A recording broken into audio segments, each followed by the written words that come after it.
Hi, Juliana. This is so awesome. I am so excited for the first ever segment of Ask Juliana, So where fun.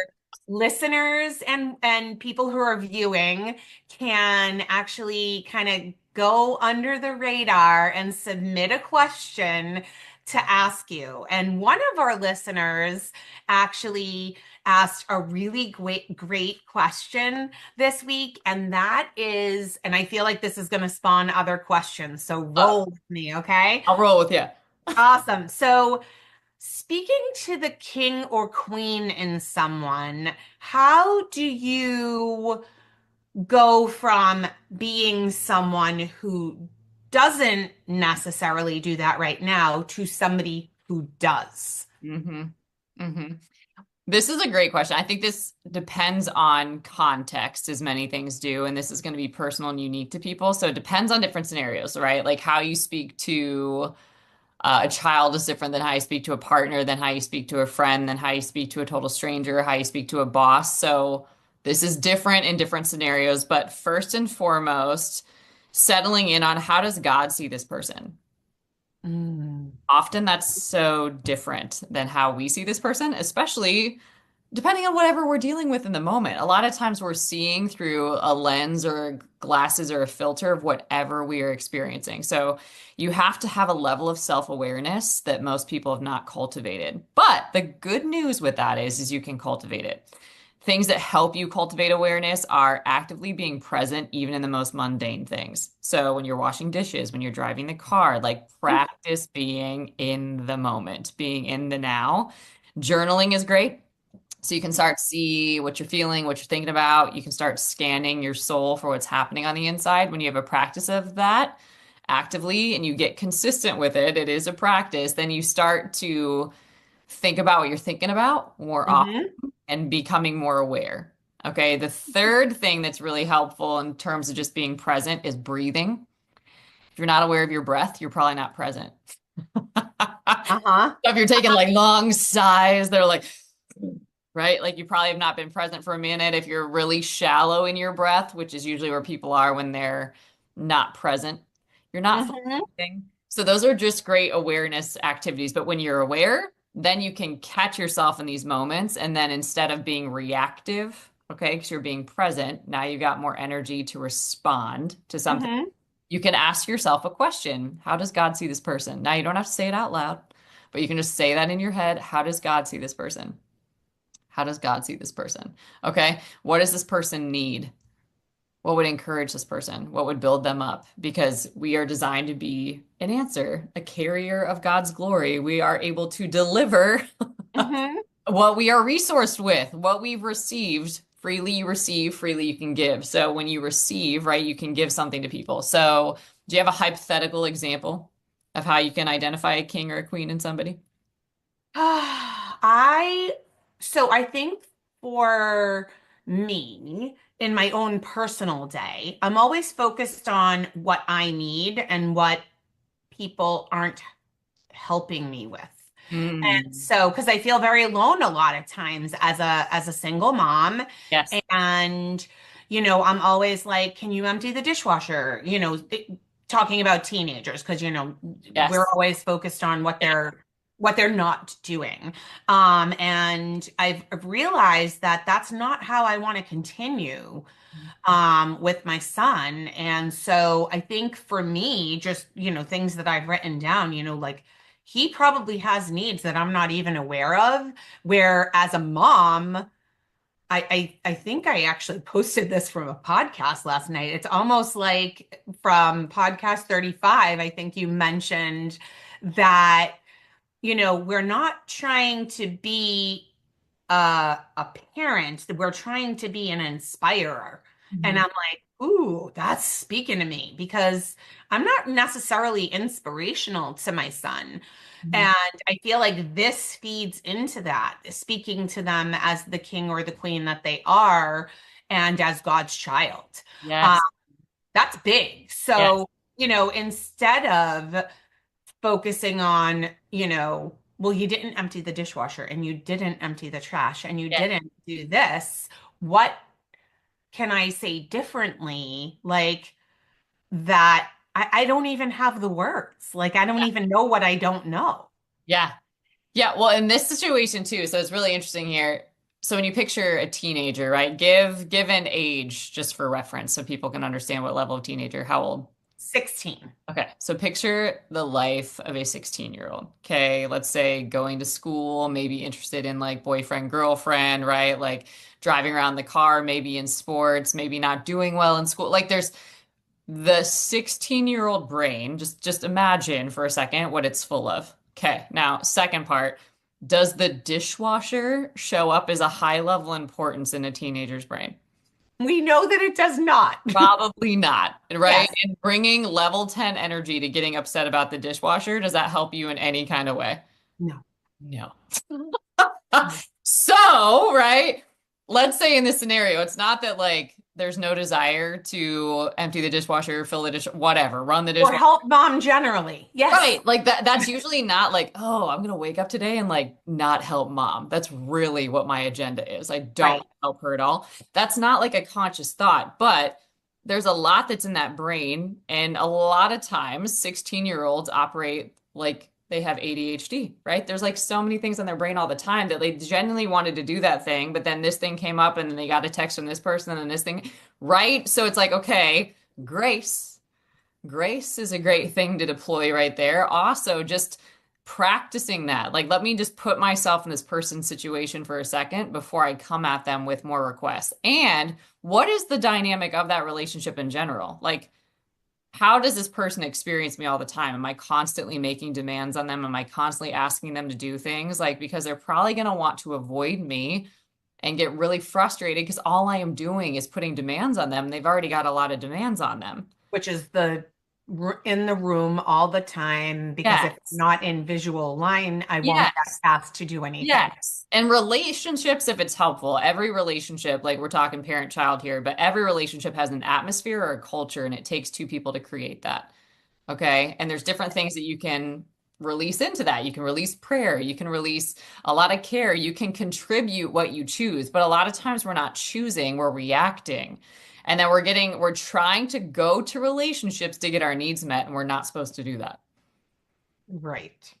We're supposed to go to God to get our needs met, and then he shows us how to properly relate in relationships. Ooh. Okay, so now that's big. So now how do you undo Yes. 15 years of that stuff to transform Yeah.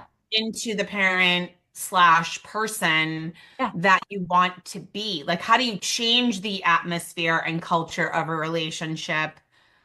Like, do I just bust out of my desk and be like, we're going to jump at Sky Zone? Like, what do I Huh. do? Well, his mercies are new every morning, right? Yeah, So amen to that. every Thank you. day is a new day to sow new seeds. So if I want to create something new, I sow something new. Okay. I think new things. I pray new things. I believe new things. I speak new things. I behave in new ways. Like I sow the new, the wonderful new. Like if it's not so wonderful and new, I'm going to start sowing the wonderful new in this relationship. I'm going to stop doing those things that I know are destroying life from Hmm. flowing out of this person and in this relationship. And I'm going to start adding things that contribute to that. Now, there's going to be outliers. And all that happens here is we see how much we need God and how dependent we are on Him. And we give more people grace too because we have empathy and compassion for when they're overwhelmed and when they're stressed out. So I like to think in relationships, the person with the strongest connection is responsible for changing the atmosphere. Interesting. Very cool. Hmm. Yes. Okay. And so that all that being said, I definitely in that example, I definitely feel like I'm trying to sow different things, but again, still not able to speak to that king or queen in a person Yeah. necessarily, but been giving more grace. Mhm. Like I'm a different mom with him at 16 than I was with my older son, and I will be a different mom with Lola than I am with Valentino. And so, but this is every relationship in our lives. It doesn't even have like, Yep. obviously if, my ex-husband and I have different Yeah. interactions, I'm a different person now than I was 3 years ago when we were in the thick of it. And so, how do you again begin to transform? Obviously, by sowing those seeds, but what is something like out of the ordinary and radical that you can do to literally change the climate? Yeah. Like right now, today. Yeah. Well, it's layered, right? So we have to let God love us. We have to let God deal with us. So when you see how God does that, He's not trying to fix you and He doesn't have you on like a behavioral development program, right? He's Which not is, of course, what we do with our kids. right. So he's Yeah, not like, and oh, and when significant you others. get it right, then you can come sit with me, which Yes. God could do that, right? Yeah, What right. do He you say? could, but he Jesus, thankfully doesn't. come boldly as you are with whatever you got. Like, come bring it on. Yes. Nothing's too much for me, right? And then he just overwhelms you with his goodness. There's a divine exchange that happens, right? We give him any sort of weakness that we have, our frustration, our cares, our worries, our whatever it is. We cast it over to him. He does an exchange and he gives us everything that he is. And then we go operate in that. And you do it by believing that that's what's happening. We don't know the science or the mechanics of it. Like it doesn't make sense, but anything supernatural doesn't make logical sense. That's why you have to become like a child. So you have to let God love you like a child. So that's a really great thing. So I like to, quick thing, I like to just view people as children. I know this sounds like ridiculous, but I'm like, oh, their 7-year-old is activated today. Yes. Their 4-year-old self is having a time right now. See what I'm Yes. saying? So I'm like, Temper tantrums. right. I'm like, I'm not relating to their highest self right now. Like I'm relating to the 4-year-old in them that needs some encouragement or just needs a hug.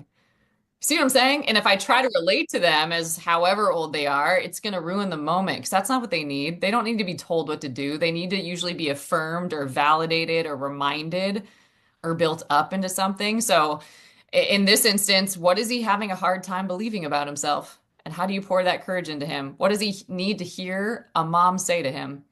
Maybe that she's proud, or maybe that he's doing great things, or that you notice this thing, or hey, when he showed up in that way, or whatever. Like sometimes it doesn't need to always be do, all the things that you're Yes. doing and all the things you're not doing. It's like, hey, I just want to remind you of who you are. I just want to Yeah. remind you of what you're capable of. Do you see what I'm saying? I just want to validate this. I just want to affirm this. So, viewing people as children, I think it's hilarious because just again, vet where they are right now. It's like, oh, yes, your 13-year-old self is showing out. And again, it could be a full adult, okay? Having a 13-year-old moment, but that helps you be compassionate towards that person and know what you'd tell a 13-year-old versus like a 49-year-old. Of course. And Okay. it's funny because that's actually a trend on social media right now, I which love it. is like the little friends Yeah. cast and the little, like putting everybody in as like the what they look like now, but as babies, so Oh, that you like see them differently. So that's yes. almost fun to think about. Yes.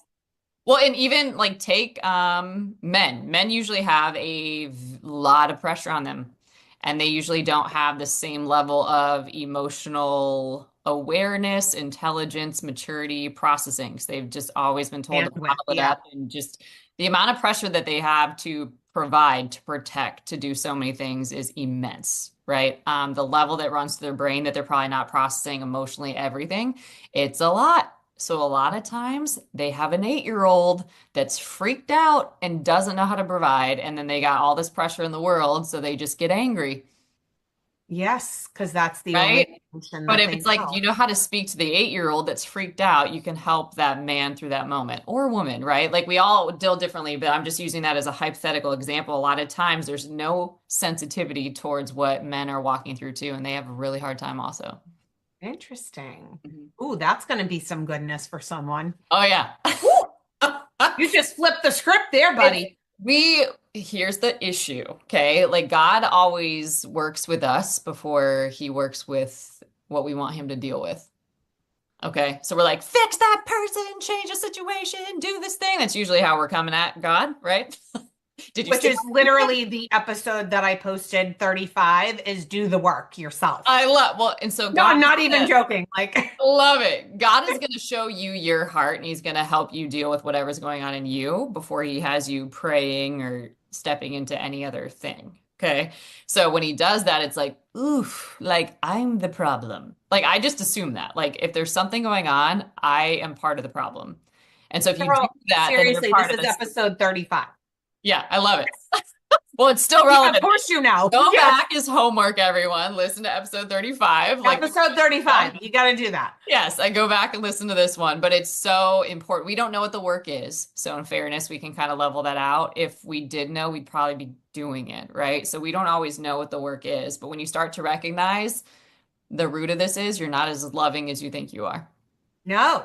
And what you're calling love is not. Okay. And so, if you start owning that, then you see how desperately we need the Lord. And then He Yes, I will had help. that misconception too. Yes, He will help you. And so, it's not a shame-based, guilt-based relationship. It's a love relationship. And as you're changed by love, right, you start changing other people with that love too. And it's Yes, you way more, become more loving. yes, way more fun. Yes. Way Yeah. more fun. So I like to, second part, when you view people like a child, I also like to view God as different people, right? So if love showed up, what would love do here? God Mm. is love. So if God stepped on the scene and loved this person, what would he do? Right? Or if peace showed up, Say. What because would he say? what would What he would he? say? And if peace showed up or if faith showed up, so I like to actually personify that so that it helps Wow. me step into that because it's going to give me my marching orders, right? So I'm like, okay, Lord, like help me to carry your peace right now. Like flood me with your peace and help me to steward it in this moment. That's a big question to walk into any room with. Any when you can do it, Wow. any sort of question. What is missing here? Because that's usually what we're trained to see. We're trained, especially as like, To point out all the things that parents, aren't like you point out there. what's missing and what's not working and how far you still have to go. And like we're Yes. trained like that, but that's not abundance. That's poverty, that's lack, that's just not good training. So we just have to train different.